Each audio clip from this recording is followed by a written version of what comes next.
let's say hello to Julie. Are you there, Julie? I am. We had a few technical wobbles, but I think just about made it. Well done. How are you?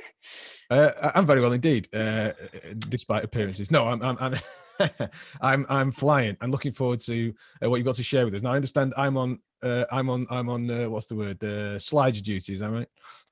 If you could be on slide duty, yes. I've had to faff about with a few different devices this morning, and I suddenly realised I can't get the slides up on this device. So sure. if you could do that, that'd be amazing. No problem. So we've got technical Toby working behind the scenes, and already he's having to earn his corn with slides and people coming from different angles, which is great stuff.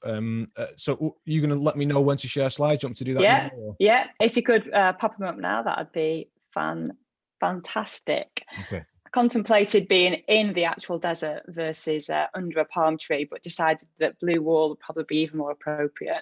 And even better than that would probably be the first slide, which is kind of where I am some of the time, really.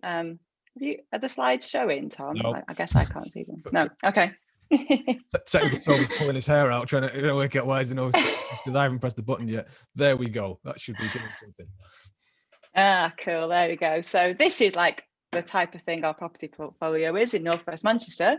And if you pop on to the next slide, this is where we tend to be doing that from. So we live in the desert. Abu Dhabi is the desert. A lot of Abu Dhabi is like this, to be honest. I've actually had to do phone calls with people, sometimes sat on top of my car in situations like this, just to, get a deal over the line, which is always fun. So I'll just jump on to the next slide, just because I've had the privilege of being on, on Copper quite a bit, done a few introductions, but just to sort of summarise how I ended up on a Saturday morning, every Saturday on this best networking meeting ever. Pre-2009, I was in corporate land doing like project management and business process work and things like that. And in 2009, I decided that it was time to do something else, really, and chose property as the business. It just sort of worked for me and what I wanted to do. Started to work with a property mentor, got married, moved to Abu Dhabi, all in 2009. So it was a bit of a busy year. And the grand plan then really was that I'd carry on buying a few properties a year on year from Abu Dhabi, and that would be the way life would go. Didn't quite pan out like that. And in 2011, I suppose on reflection, I had enough income from property to kind of mean that I just stopped trying to solve some of the problems that I had at that time, really. And then 2012, 2017, we started our family. I did some other virtual work. But then 2017, I really sort of refocused, to be honest, and decided that I actually had to focus on scaling the portfolio virtually.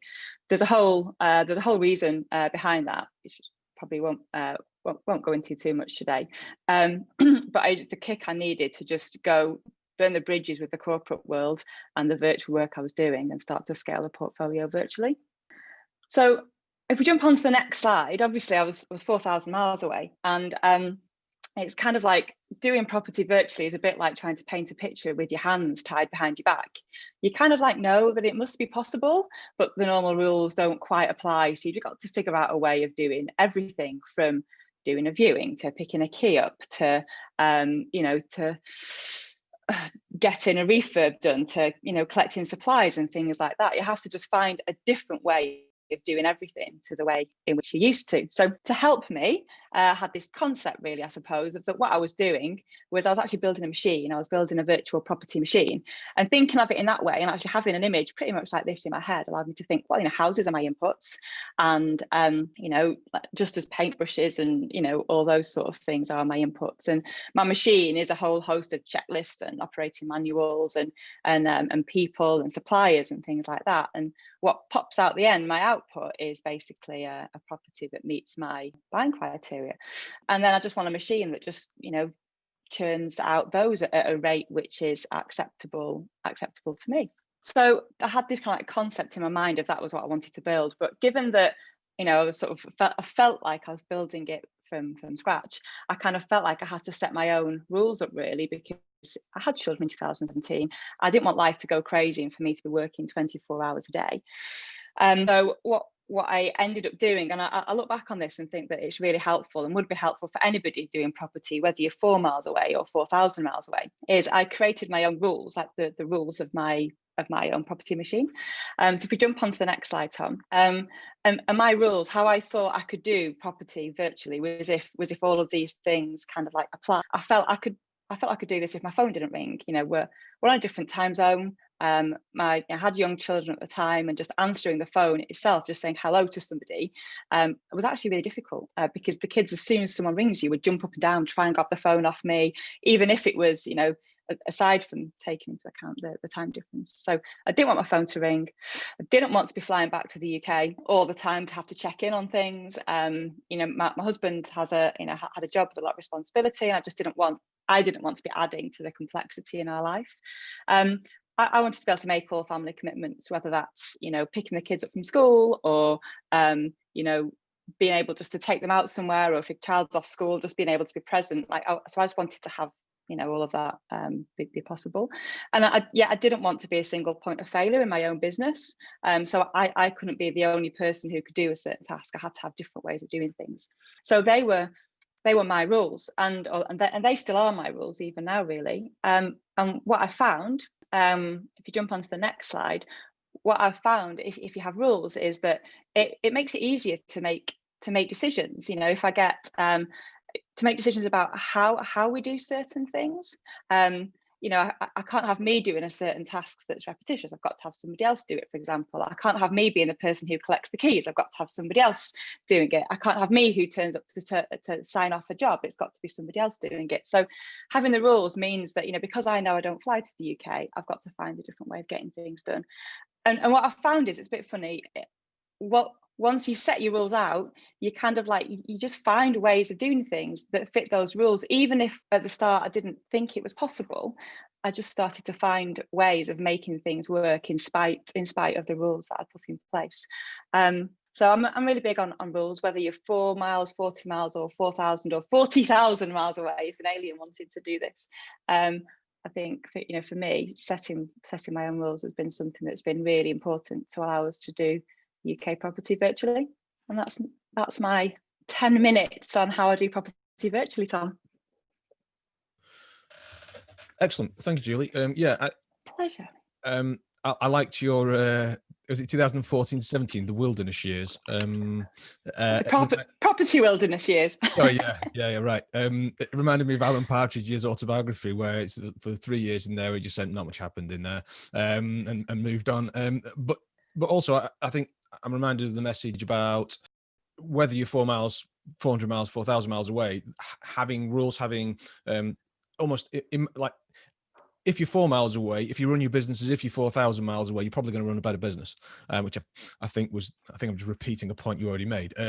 But I've forgotten where I read that, but it's like when they said to McDonald's, you didn't need to set up McDonald's that efficiently and that well, but by doing that, it meant it was franchise prototype. I think I might be stealing this from E-Myth Revisited. The idea that if you completely outsource your business, then you give yourself choices, because you give yourself time and options. Whereas if you're running around answering the phone and chasing your tail, then you've got limited options, which is seems to be what you've picked up and learned, and so on. Would that be about right?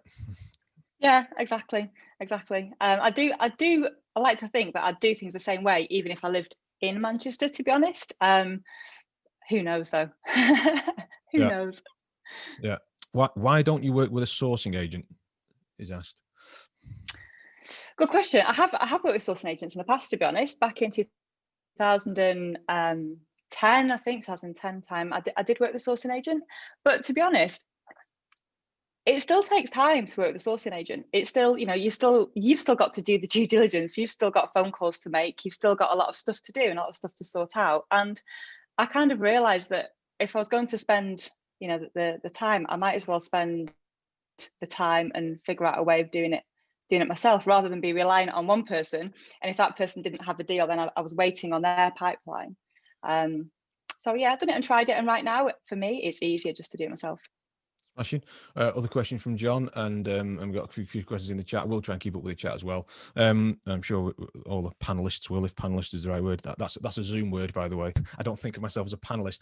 Welcome and hello from everyone who's saying hello, including from exotic places like Stockholm. Equally smug, I imagine, being able to manage their businesses remotely. So that's all great stuff. Crikey, the questions flowing in. So we'll jump onto these ones. So Chris says, what's been your biggest challenge, Chris Irving?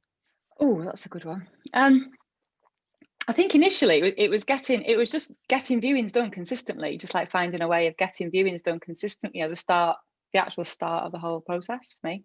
When I found a way to do that, I became a lot more comfortable in finding other ways. Brilliant. John asks, how have you created your power team, and specifically a viewer, like the viewer role, as that's obviously essential in putting offers in? Yeah, so I guess I've got in my head for my machine, I've got a list of all the different roles that I need. And some of those will be suppliers, some of those will be individuals. Some individuals who are like a contract with me hold a number of different roles. So they might be a viewer, and they might also be a house manager or something like that. So in terms of how, I've not found a silver bullet way of finding people. I've just been, just through, there's been lots of different ways that I found people. There's no one golden rule. Well, that's all right. If there was one golden rule in property, we'd all follow the one golden rule, and wouldn't need to chat to each other. We'd just be doing that one thing. Hello to Ian. Really great to have you along, Ian. Appreciate you coming. He asks, what hasn't worked? What's the hardest thing to consistently get correct? Oh gosh, it's the hardest thing to consistently get correct. Probably refurbs, to be honest, because there's so many different variables in a refurb, a lot of which are out of your control. So yeah, refurbs. Okay, Ian lost 2 cleaners last week, which I think is careless. Lastly, because it's probably my favorite question of all time. I can't think of a better one. Congratulations to Chris Irving, and anyone can beat this in the meeting, then it's going to do well. He asks, how much is a rundown 2-bed terrace in Abu Dhabi? You don't get 2-bed rundown terraces in Abu Dhabi. About 4.8 million quid. Because all the houses are less than 20 years old. They're all new build.